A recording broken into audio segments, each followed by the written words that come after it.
Good afternoon. Thank you so much for coming. I'm Dr. Marilyn Mobley, Vice President for Inclusion, Diversity, and Equal Opportunity, professor in the English department, and an alum of the university. I like to add all three of my identities, just so you know.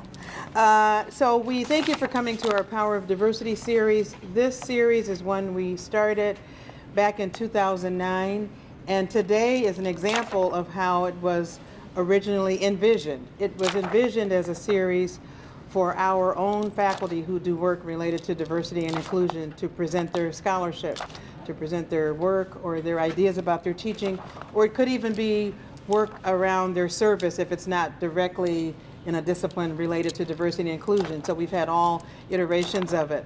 We started that way, and then the second year we began adding national thought leaders, and I thank those of you who've been supporting the program with your attendance or sending your students or sending your colleagues. But we've had a wide variety of speakers who have helped us talk about the topic of diversity and inclusion. And then last year, the Diversity Leadership Council decided we would add staff. And so last year we began having our own faculty, national thought leaders, and members of our staff who have expertise that they could share. So we began that with Dean Patterson. Then we had a presentation by Liz Roccaforte, and as you saw by the flyer on our table, we have Grace Clifford coming, who will talk about ADA and accommodation issues related to disability. So we think this is a great idea that the Diversity Leadership Council came up with. I can't take credit for it. I love it when other people get to get credit for the work. And so it was an idea that we believe is a good one, because sometimes people are in work in their offices. Their title may not be PhD. Their title may not be obvious to people that they have an expertise that they could share with the campus related to this work. So we're excited about that. And we're really excited about my colleague who I'm about to introduce. I have a formal thing here that I'm going to read about Cheryl, but she's been a wonderful colleague. I met her partly through ethnic studies, which she did with Professor Chibera Doho.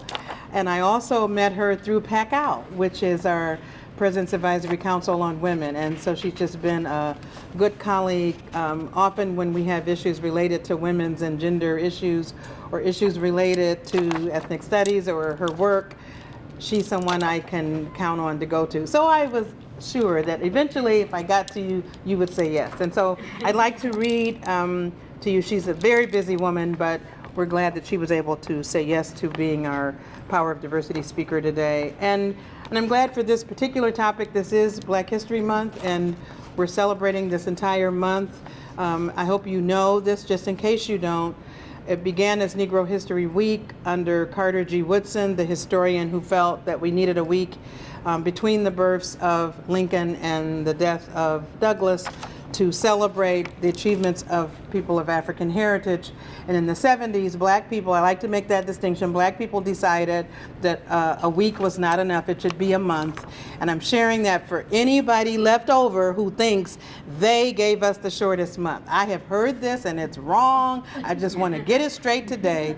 Okay, so we have decided, and now it's true for those who are concerned, we do celebrate history of all peoples throughout the year in as many ways as possible. So Black History is all year, but I think it's really important that we have this special month to celebrate these particular achievements, and I consider Dr. Toman a sister in the struggle. So now, I got it here. Dr. Cheryl Toman is Associate Professor of French and Chair of the Department of Modern Languages and Literatures here at Case Western Reserve University. She also directs the CWRU Women's and Gender Studies program.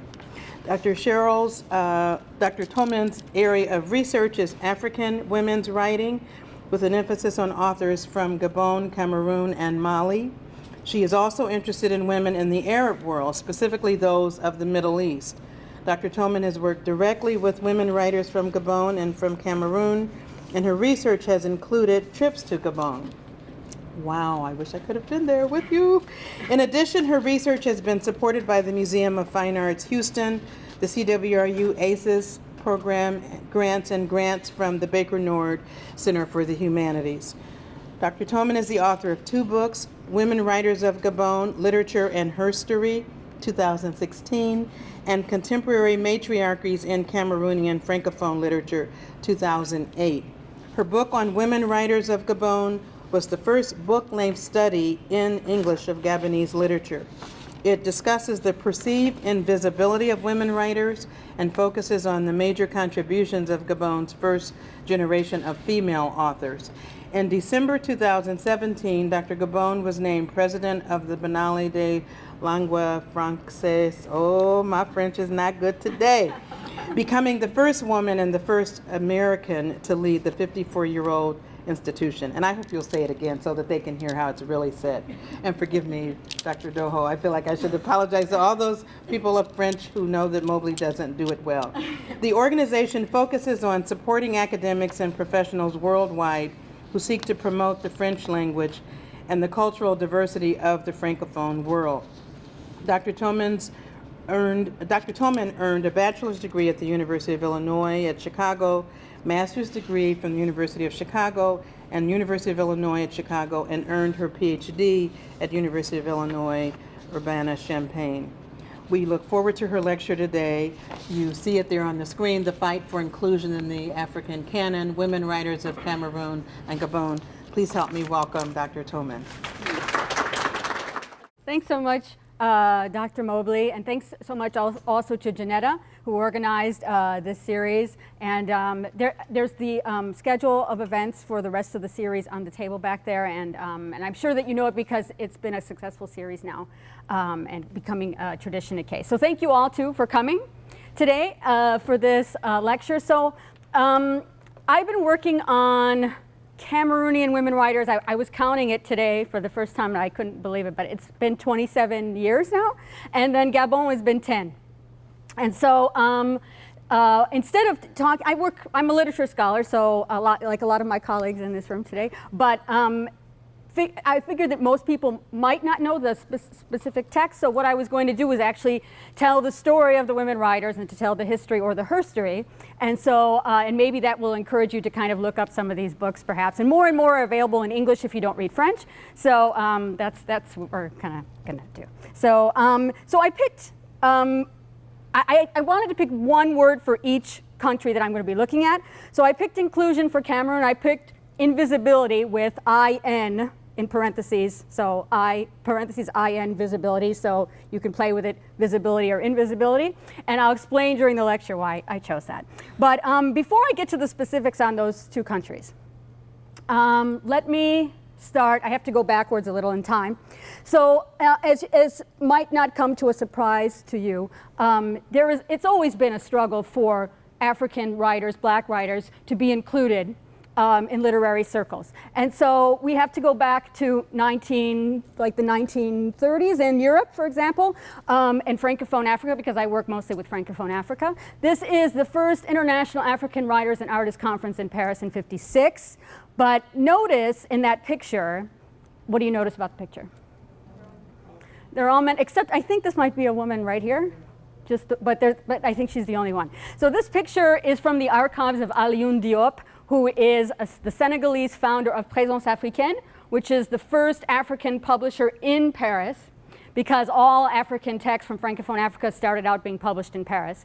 And so this is from his personal archive, so it's kind of a fuzzy photo, but you can tell that they're all men. So the thing is that for Cameroon specifically, because Cameroon, as my colleague Gilbert Doho can attest to, and he actually is part of this core of writers that come from Cameroon. Cameroon's a powerhouse of writing, and it always has been. Gabon came much later, so these are two very different stories, okay? But the thing for Cameroonian women writers, at first, they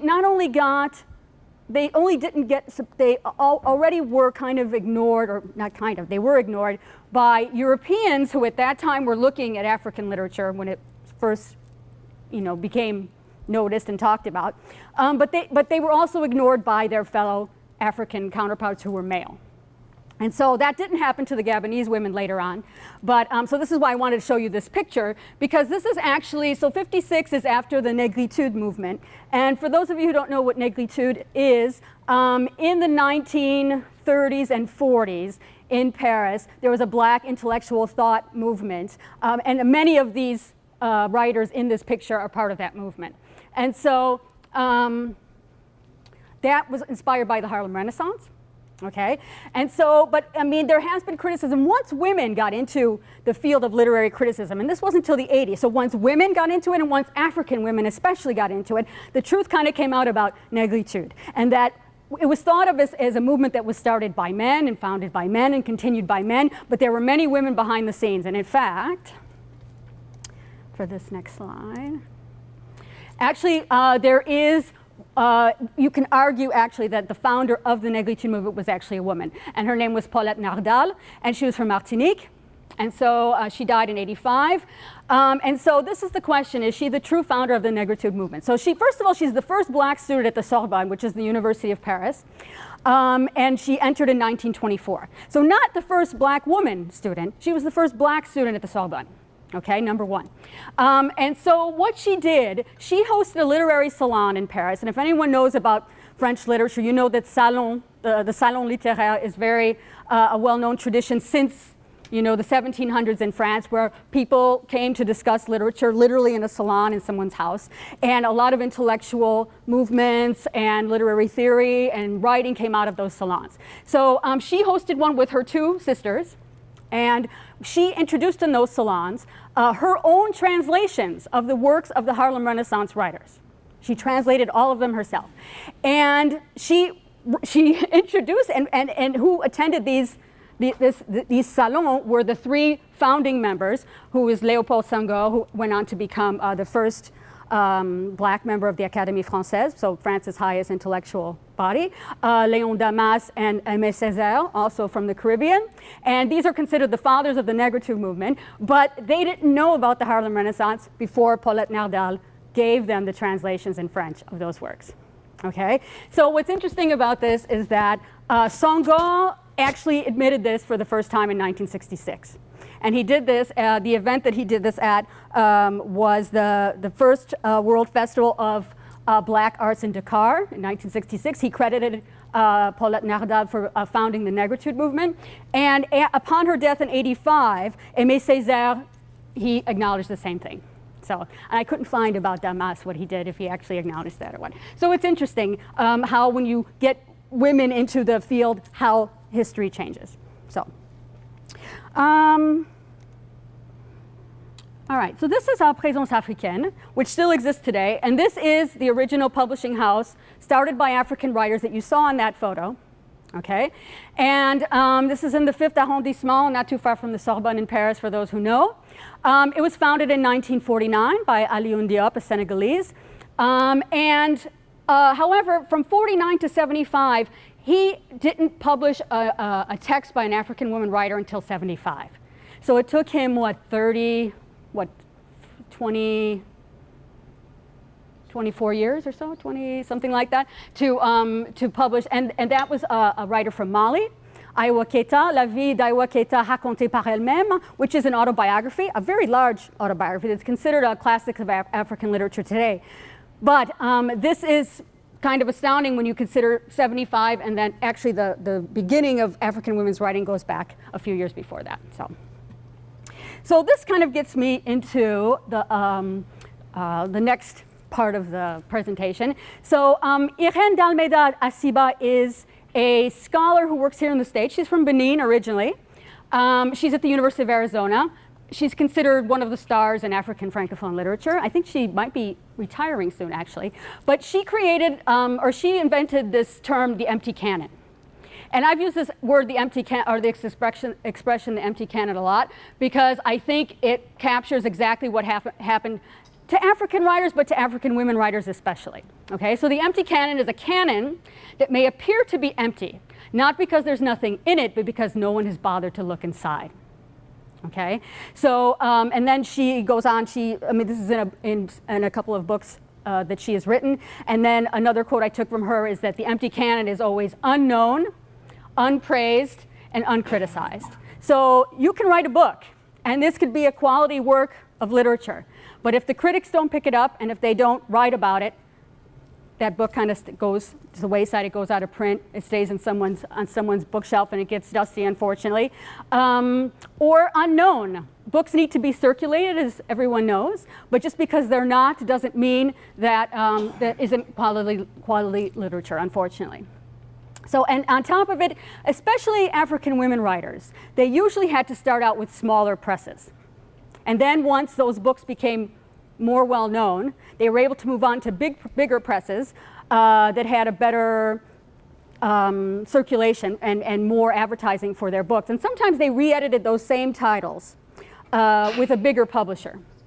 Okay, and I'll talk about that a little later. But for those who only published one book, for example, or if never put out a second edition of another book, then those books fall into the empty canon. So, okay, so we'll start out with Cameroon.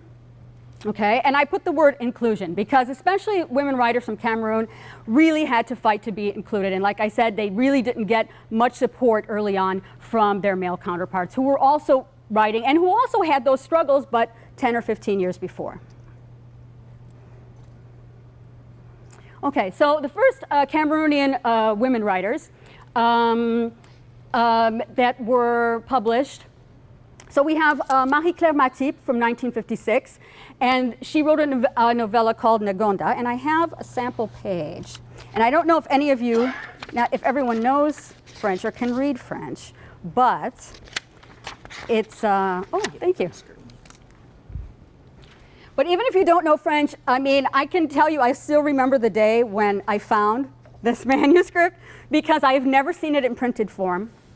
And it only exists, to my knowledge, in the National Library in Paris.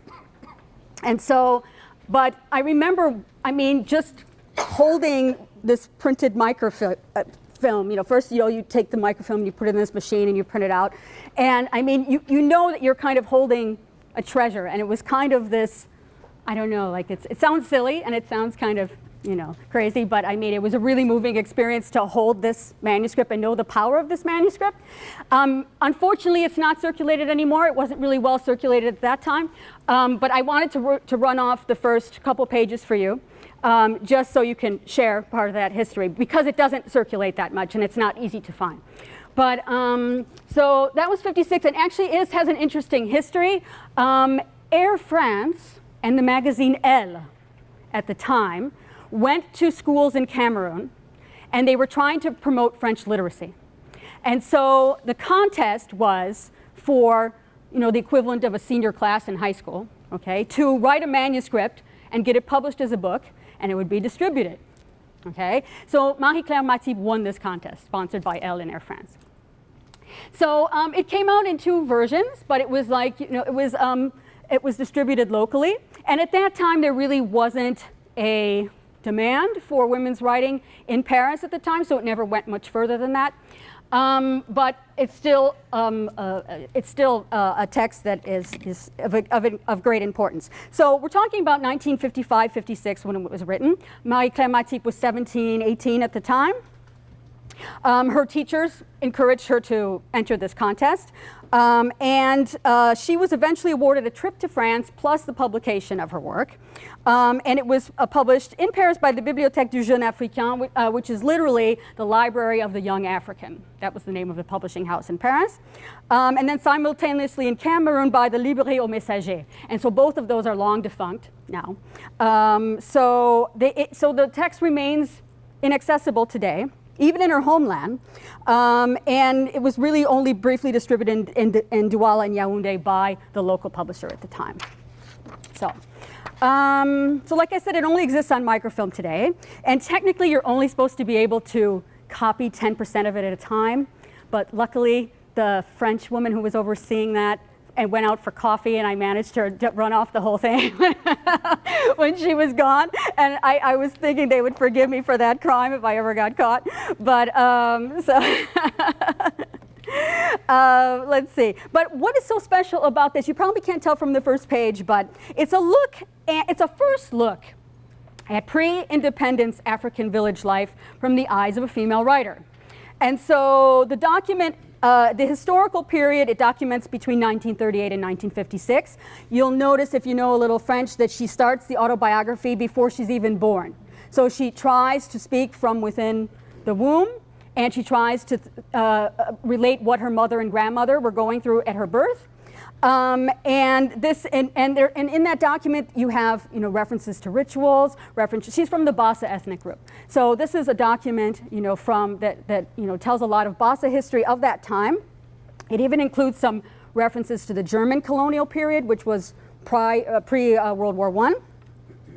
And and as you keep reading, it gets more involved, more intricate, and it weaves oral literature, Bassa tales, Bassa rituals into the narrative, and it's really a beautiful read. Okay, if anyone wants me to give you an illegal copy, I'm happy to distribute that, actually, because I think it's important that her work is known. So Ngonda is a name actually from Bassa, but in the Bassa language it means name given to all girls. So you see, she names the main character, which is herself, Ngonda, but that's not her name. But she's trying to say this is a typical experience of girls at this time in her ethnic group. So it's a portrait of a village, and a lot of women writers lived in cities, and so most accounts are of city life. So this is really rare for that reason. And it shows the idea of nation building from the perspective of an African woman. So we see a woman-defined Africa, which is different from a white-defined Africa, which is different from a male-defined Africa.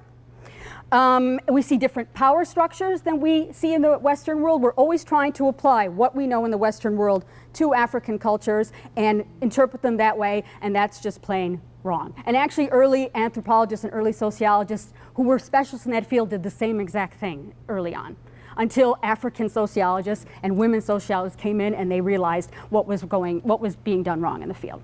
So, all right. So this is what the actual text looked like in the published form. So then we move on from there to the second publication, but the first woman novelist. Okay, so the novel is a Western genre. So when we say that African writers didn't start writing until 1930, 1940, they had literature for centuries, but it was oral literature. But that was very well preserved and very well transmitted and very well maintained. And actually, you're going to get a little bit of that because my colleague can talk about that a little later. He's invited a Mavet specialist who is an oral literature specialist, who has to be initiated into the art, and those initiates are becoming more and more rare. So Gilbert has invited one of these artists on March 7th. The flyers are over there. And KSL helped us enormously with that project. And Gilbert, it's the Human Books series at KSL, right? That's what it's called, Human Books? Human Books. Yeah, and so I hope that you'll be able to attend, and I'm going to kind of talk about the Mavet a little earlier. So this is Thérèse Kouamoukouri, who is the first woman novelist, not only of Cameroon, but of sub-Saharan Africa. Okay, and it doesn't matter, Anglophone, Francophone, Lusophone, she's the first one. She was born in 1938. Here she is throughout the ages. She tells me she's 18 in that other picture, but I think that's more from the 60s, that picture. But I think she's more like 28 there. Doesn't that look like a picture from the 60s to you guys? But so anyway, but this is Thérèse along the years, and then here she is in her native Douala. Douala is a huge sprawling city, but actually it grew out of a village. And so her family is a native of that village, which eventually became a city, which is rare for African cities. Usually African cities don't grow out of a small village and expand like that. Usually they're built from migration and immigration and that kind of thing. So. Okay, so it was written for the first time in 1956, but it wasn't published for the first time until 1969. So 13 years went by, all right? And it didn't even make any difference. She still waited 13 years, and she still was the first published novelist of sub-Saharan Africa. Why? Because nobody was looking for texts written by African women, all right? So that's the first edition there. This is the latest edition, and then this is the 2002 edition now. It's a book that never went out of print, but people kind of had forgotten about it. She was not recognized necessarily as the first. In fact, I'm going to talk a little bit about that later because of mistakes by researchers like you know, like all of us, not going far back enough into the archives, not looking enough, reporting other texts as being the first text when there were texts way before that. So her books were, she was a victim of that, for example. And so what was she doing for 13 years? Well, she didn't want to change anything. She got some bites from publishers who said, well, maybe, but can you write a chapter that would speak to this? Or could you change the title? We don't like the title. And she wouldn't do it, okay? Even if it meant that was not going to be published for a while, she had time. And if you know Thérèse, if you've ever, she's been to Case, actually. She turned 80 years old last week. And if you know Thérèse, she has time. Nobody's going to rush her to do anything she doesn't want to do. And so that was the thing. She said, well, you know, it didn't matter that, you know, if I'm not the first woman novelist that's published anymore, then so be it. But I have to protect the integrity of the book that I've written. So, so that's what she was doing for 13 years, trying to shop it around, trying to get publishers interested. Meanwhile, there were men writing, and there were Cameroonian men writing, and they were already writing books that were considered classics of African literature. And she received very little support, no support, in fact. I mean, it wasn't nastiness, it wasn't like jealousy or anything like that, but it was just thought at the time that women had their place in other spheres, and that really, you have to remember, this is pre-independence, this is the height of colonial literature, and she was telling the story of colonialism differently, okay? And she was also adding to it a woman's point of view. And critics at the time, who were all male, and actually mostly white, okay, really didn't think that this fit in with what they wanted, what the new trend in literature was. And her African counterparts didn't help her much. Is she bitter about that? Not at all. She just thinks it was part of the time that, you know, that this, and you know, she tells this history and she doesn't tell it with any bitterness, but this is just kind of the way it was. And that, it kind of explains the picture that I showed to you in the beginning. So in fact, I forgot to give you this really, but I can explain this. Maybe I'm kind of backtracking a little, but it's interesting.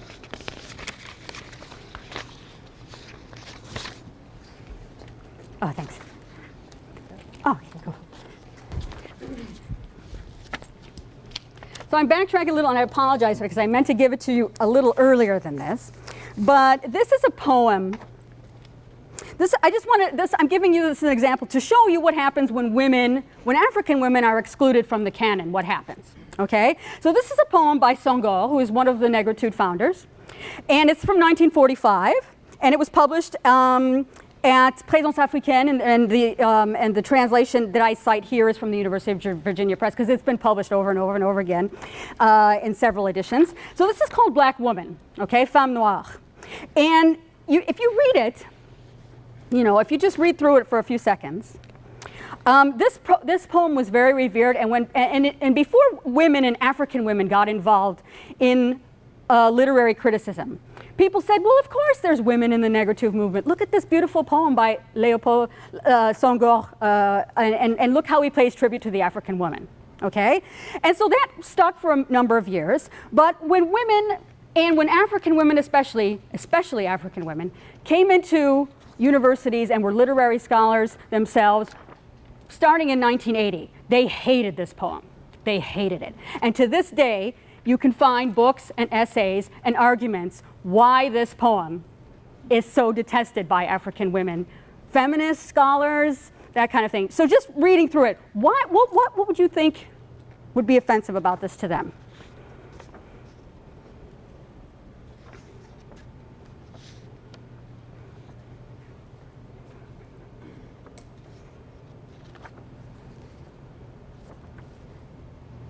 Go ahead. Exactly, right. Okay, it objectifies the woman completely, right? What else? Anyone else have any ideas why African women scholars in literature hated this poem and still kind of hate this poem?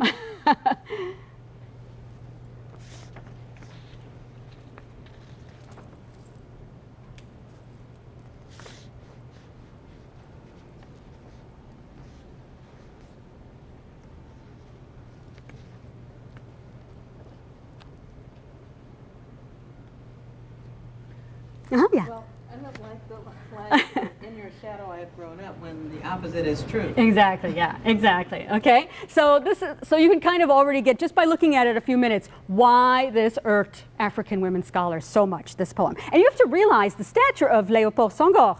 He's one of the most celebrated poets and writers, political statesman, revered in France, Europe, Africa, everywhere, okay? And so they had no problem taking him down on this poem, okay? So for some of the reasons already stated. So first of all, this is someone who's speaking for the African woman, okay? She's voiceless in this poem.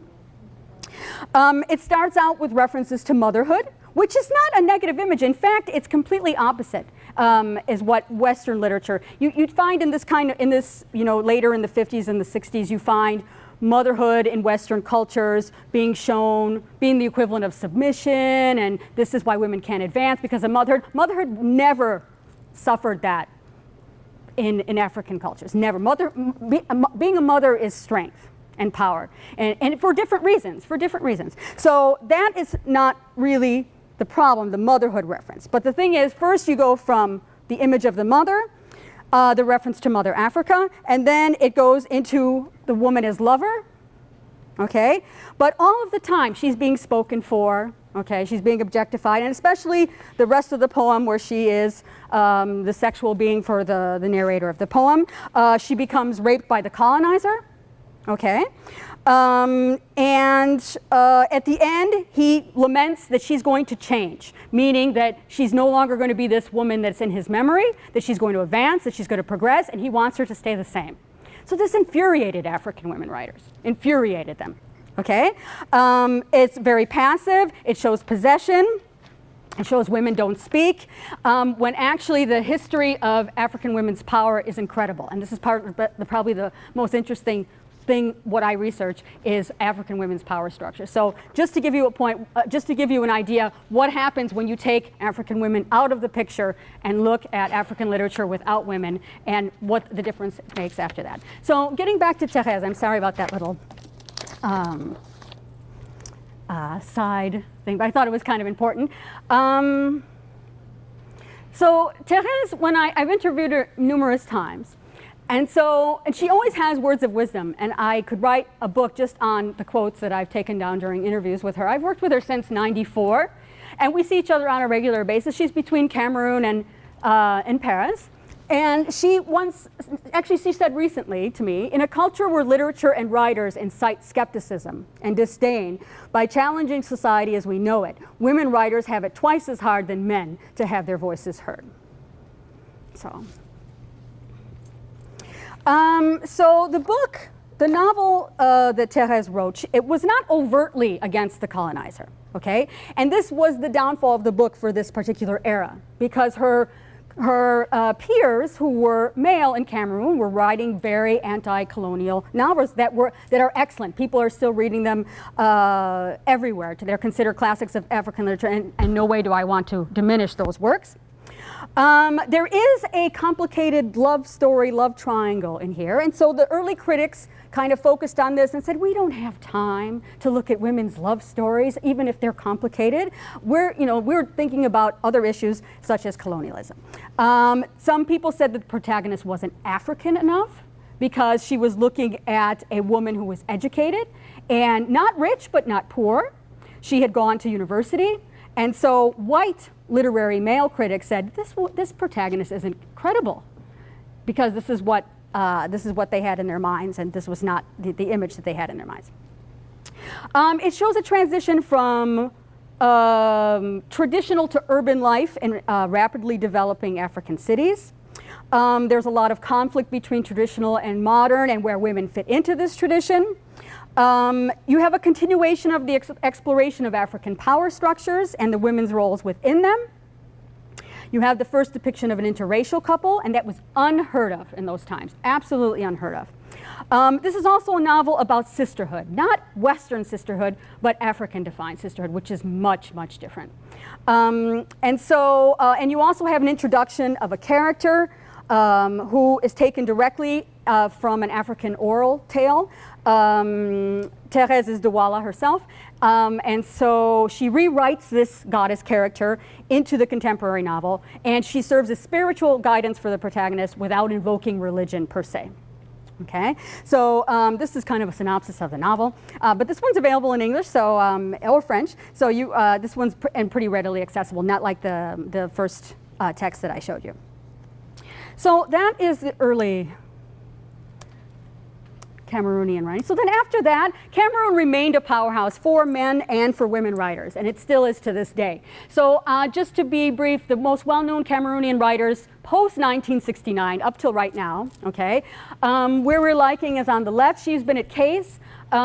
She is the founder of the Kiyi village in Côte d'Ivoire, which is a artists and theater workshop complex where she teaches young African artists her art, and she's won many prizes, but she's also a novelist, a playwright, a poet, and she's still writing since 1979. Calix Bayala is right here in the lower corner. She still writes, but her best novels, I think, were her earliest ones that came out in the 90s and then the early 2000s, something like that. And she also had she put very radical ideas out there and considered a very bold writer. And she got in trouble a lot of times as well, but people read her works for this reason. Then finally, Leonora Miano, she was also at Case. I guess we have most of these at Case, Gilbert, huh? And, so and she's the youngster of the group. Okay, she actually is, she has a degree in African American Studies in Paris. So she writes as a Franco-Cameroonian woman of a younger generation, but she puts these African American studies, which influenced her life so much, into her works, and kind of has this blend of African American history, literature, oral tales, and African tales, plus contemporary writings to make a fascinating combination of literature. And all of these women are very well decorated in terms of literary prizes and things like that. Okay. So just to before we move on to Gabon now, so to continuing to fight for inclusion. So after all of these accomplishments, you're figuring, well, Cameroon has no problem, especially Cameroonian women have no problem getting recognized for their work now. So, but that's not quite true.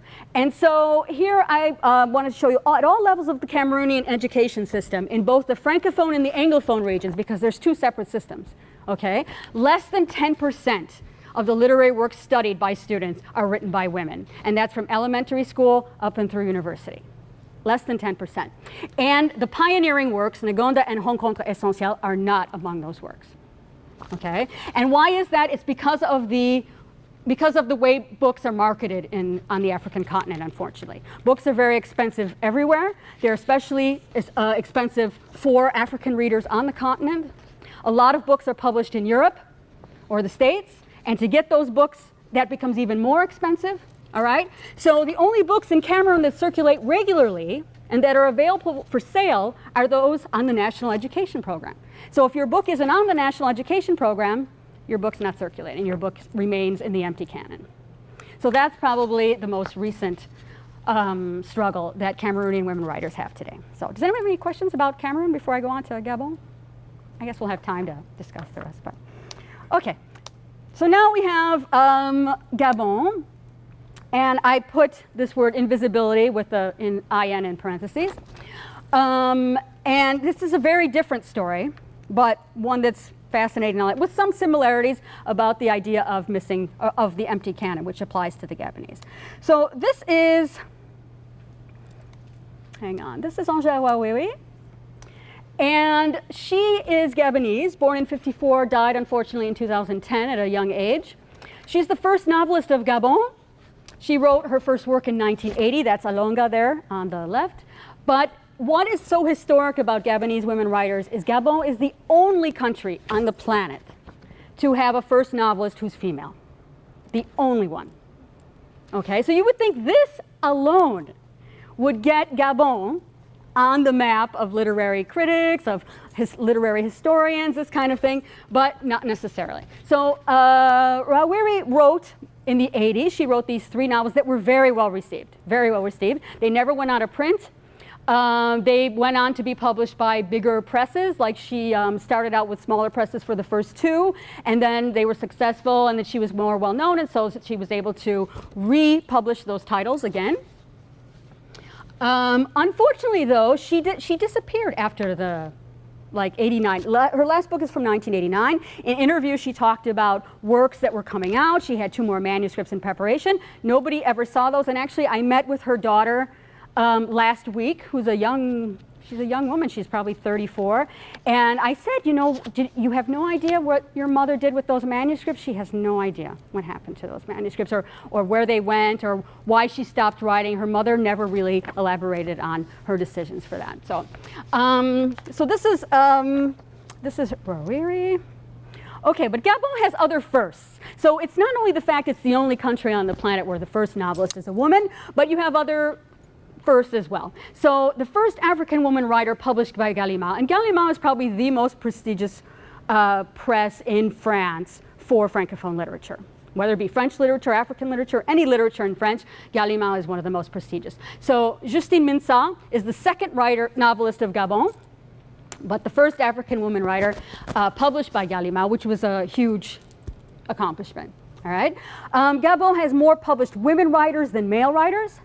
And this is consistent among both generations of writers. Now you've seen for the last 10 years a second generation of women writers who are right now 18 to 40, let's say.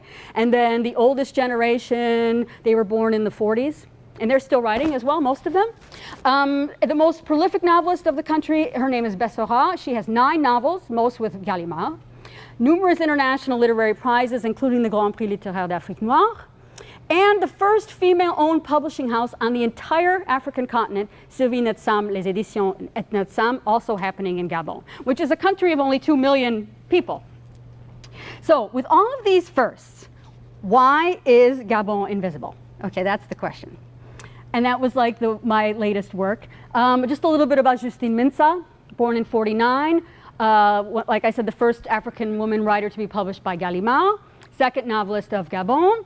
Histoire d'Aou, which is her 3rd novel in 2000, is one of the inaugural works for the Gallimard's Continent Noir series. And her novel is one of the 5 best-selling titles of all time for the series. So, okay, so why the invisibility?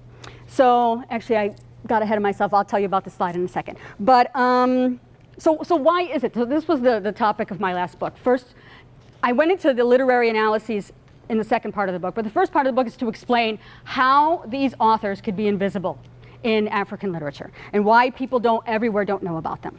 Okay, so I think that the reason, and when I did field work and I talked to women writers in Gabon, who are very well supported by male writers in Gabon. It's not like Cameroonian women. There's this solidarity among writers in general in Gabon that I haven't seen anywhere. It's dynamic in Libreville. They're very supportive of each other, whether they're in France, whether they're in Gabon. There's this network of solidarity among writers. Okay, so that is not a problem that men are, not. And here's a perfect example where men could actually be jealous because the women, if you are looking at Gabon, the women have all the attention. Okay, but they're very proud of this history, the Gabonese, and so that in itself is interesting about this young generation. But I think worldwide, the reason why Gabonese women writers are invisible is because women are at the forefront, because women's words are not as valued historically as men's words. Okay, of course, this is the simplified version, and I go into it in the book, but that is a very valid reason. Another reason why they're invisible is mistakes of those in the profession. Researchers like myself, although I hope not to do mistakes like this, we have careless documentation sometimes of dates. So you change those dates. For example, I have found consistently, since I started doing African women's writing, that, like I said in the beginning, that you have, usually African women writers go to smaller presses first, and then when they're more well known, they either republish the second edition with a bigger press, or the press comes to them and says, can we do a second edition with you? Okay? However, researchers have a tendency not to see that first edition, which is important for historical documentation. All right? So if you have a book that was republished 7 years later, and you document that second date as the date that the novel came out, then you've changed history. And in terms of a country like Gabon, this has been done repeatedly. Okay, so so we have we're at fault. Researchers in the field are at fault in this as well. Also, you know, sometimes we just don't look far back enough. We assume that we found, you know, what we're looking for, and that a lot of times there are these editions that come out as smaller press, and so we have to learn how to go back further to make sure we're really getting an accurate picture. Another reason why the Gabonese are remaining invisible is because the Gabonese are not determining their own canon. Okay? Europeans and Americans and Canadians are doing this for them. Okay? Still today. All right, and I'll talk a little bit about that more later. Also, Gabonese writers are seen in isolation from their peers because most women writers in Francophone Africa, like the Cameroonian examples, are from the 50s and the 60s. You know, Angèle Rawiri didn't write her first novel until 1980. So all the pioneers had already written and published their books already. So you have this, you know, 20, 30-year gap, and this has affected how we see the pioneers of African women's writing. So she gets left out a lot of the times. Okay? Also, going back to what we in the profession do, we have a tendency as literary critics to work within the borders that the colonizer has drawn, which is ironic because we're constantly criticizing those borders, and yet we don't cross them in our research. Okay, so that's really the irony, at least in Francophone studies. I'm not sure if that happens in other languages where you have colonial literature and things like that, but this happens a lot in French literature. Okay, and then finally, this is the slide that I finally am getting to. This is the Mabonku controversy. So I'm not sure if you know Alain Mabonku. He's a professor at UCLA, but he was recruited to UCLA as a writer in residence. He's from the Congo, and he's very well received. And in France, he's a big star, and he's on TV and radio all the time, and he kind of plays the star, you know, that kind of thing. And so in 2006. You could still see the blog. He doesn't add to the same blog, but the blog is still on. And it's called SOS, Pays Africains cherchent désespérément des écrivains. So help, African countries are desperately seeking authors. And here's a little bit of the French, but basically the summary of this is that Mabonku, who was already in 2006 well recognized, okay, and seen as an authority. He said the Gabonese now seem to be indulging in self-praise as I see no proof that Gabon even has a literature or any major authors. This was devastating for Gabon. I can't even tell you how devastating this was for Gabon.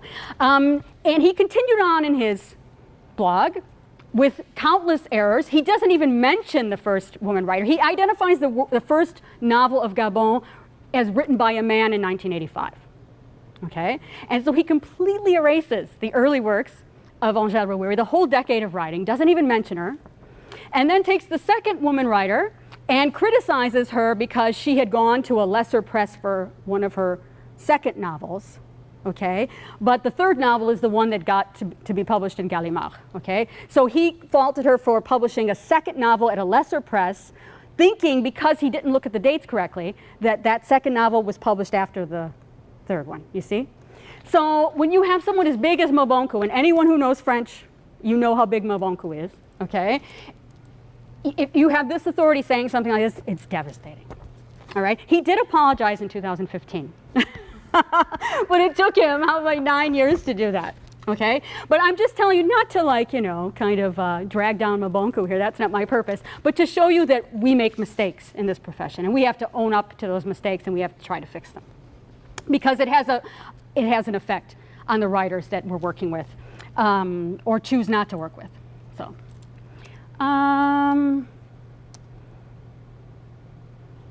okay. So from after those pioneering works, how do Gabonese women writers? What do they offer that others don't? Because you're at a disadvantage. Okay. So if your novel starts in the 1980s and you have 30 years prior of other African women writing novels, then when you get to this point in 1980, what can you add new to the canon? But they do plenty, the Gabonese women writers. So one of the things they are very well known for is the Fang diaspora writing. The Fang ethnic group is 40% of Gabon's population, but the ethnic group is also found in 4 surrounding countries, which Cameroon is one of them. And you have these two novels in particular, Justine Minsa's Histoire d'Aou and then Sylvie Netsam's La Fille du Como. Histoire d'Aou is coming out in English in April, okay, with the University of Nebraska Press. So for those of you who, it's called Awu's Story. And for those of you who want to read that lovely book, I really adore that title. And so you have this look at the Fang diaspora, and it talks about how they're spread out over 4 countries because colonization has split them up, split up families, split up communities, this kind of thing. And so you have the rituals, and it's not all praising rituals. There are some rituals that they're very critical of, but the women are criticizing their own rituals, and they're suggesting solutions. So this is very important writing that the Gabonese women have managed to contribute to the African canon. And another thing that comes within this tradition of the Fang writing is the rewriting of the male-dominated epic poetry known as the Mavette. This is where Gilbert's project is going to get interesting on March 7th because you can get a first-hand look at the Mavette. So as I said, the Mavette is initiated art. It's male-dominated. It's epic poetry that's been around for at least 2 or 3 centuries. It's oral literature. But, you know, it's a story of warriors and war and combat and victory and bravery and courage. So how do women writers even insert themselves in these stories? But they manage to do it.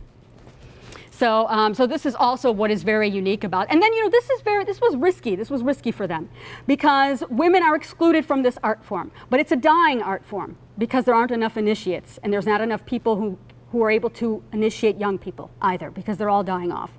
So the women writers said, well, we can either work to preserve this, even though we're not supposed to have a role in this, or we can let it die. So they chose to, you know, take the leap, and actually it's very well received even in Gabon for doing that. So, also, oops, I want to go back.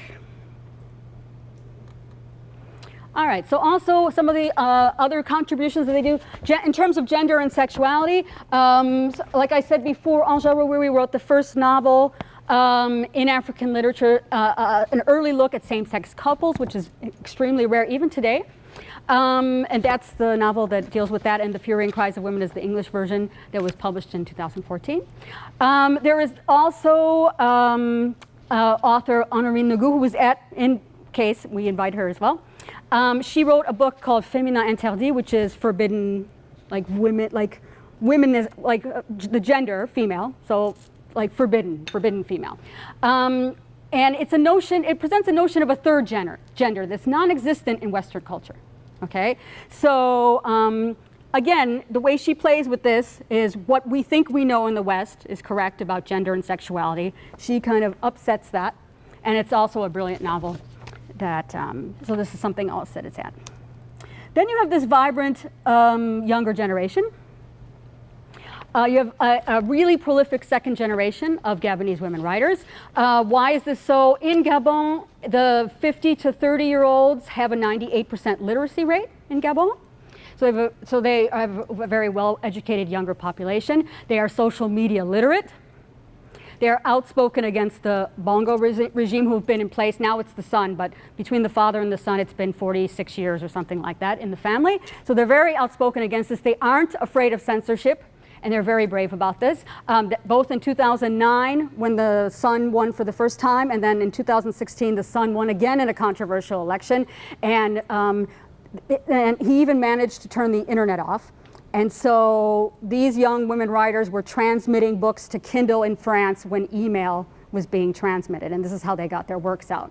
And they were living in Gabon. They didn't care about what happened to them, okay? And for the moment, nothing has happened to them. But, you know, I think it's quite shocking to the Bongo regime. So the transmission of text through political crisis is what I just mentioned. La Doxa Editions is Nadia Origo, who is a young Gabonese writer who lives in Paris, and she founded in Paris an African publishing house that speaks to the African market, okay? Because a lot of publishing houses in Europe speak to European residents because they feel that's their market. So she has created a publishing house that allows African writers to not tailor their text to Westerners and to market it in Europe, and she also distributes on the African continent.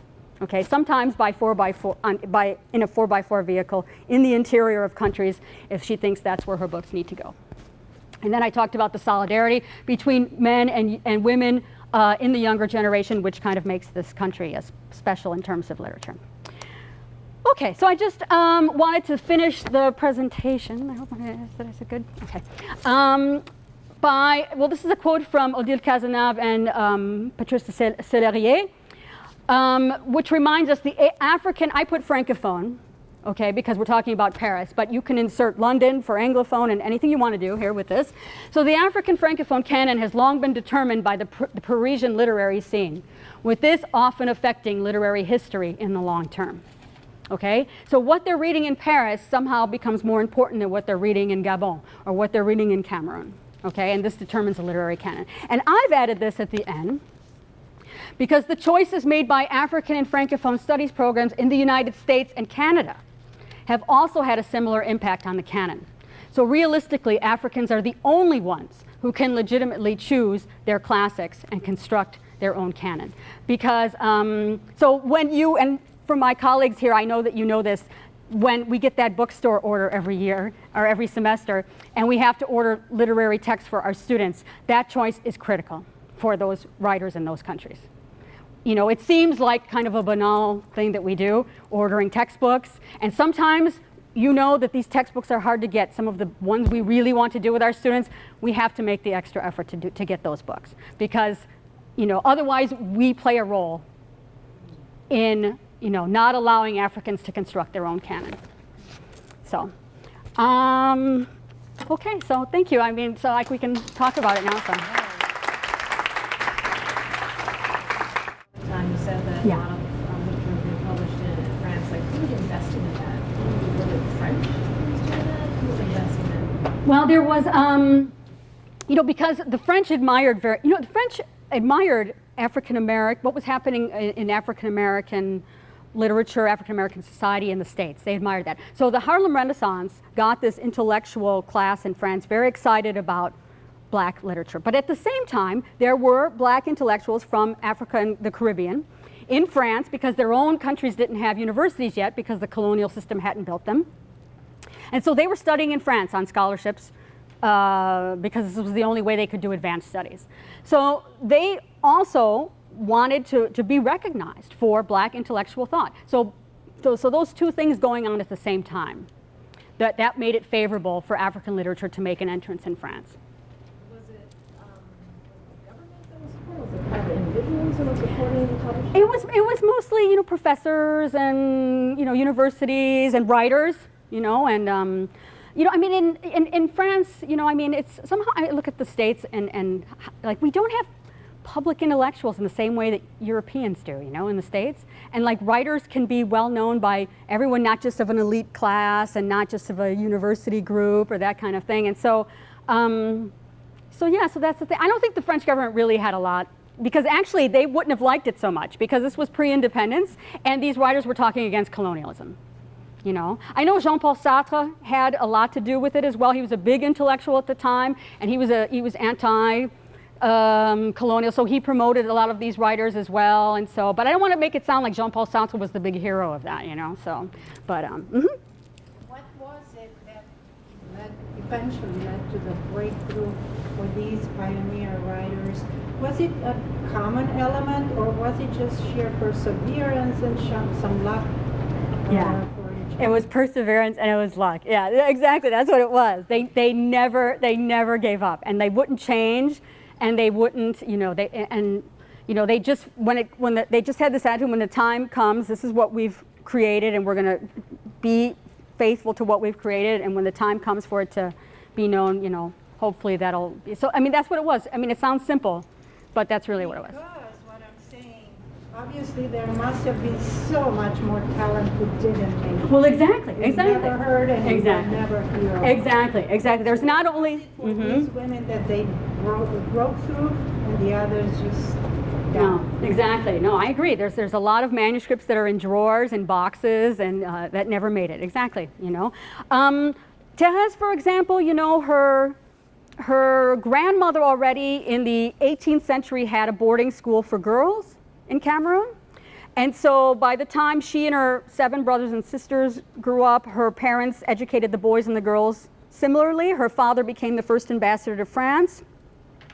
So they had those inroads in 2 countries, and that helped them a bit, you know. But those who didn't have fathers who were ambassadors to France, you know, it was obviously harder for them, you know, so.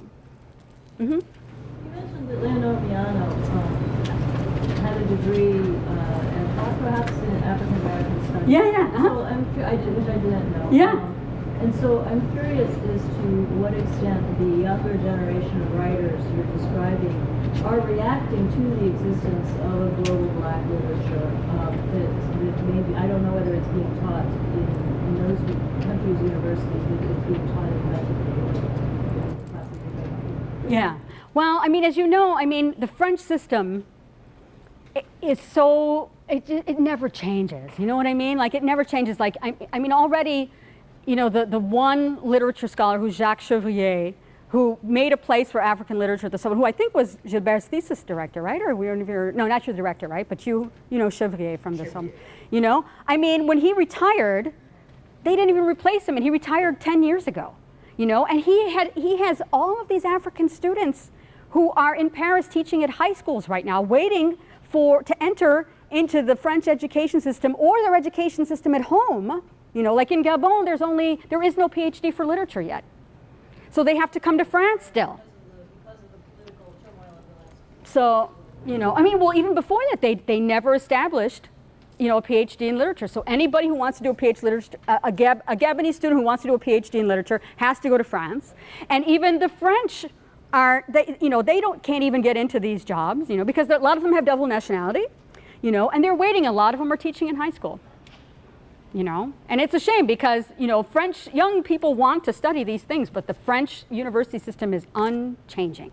And in terms of African American studies in French universities, you know, you have a few specialists, but it's not as big as, but interdisciplinary studies is suffering big time in France. They don't even know what that is compared to what we do in the States, you know, so. But. Okay, please join me in thanking Dr. Toman. Thanks.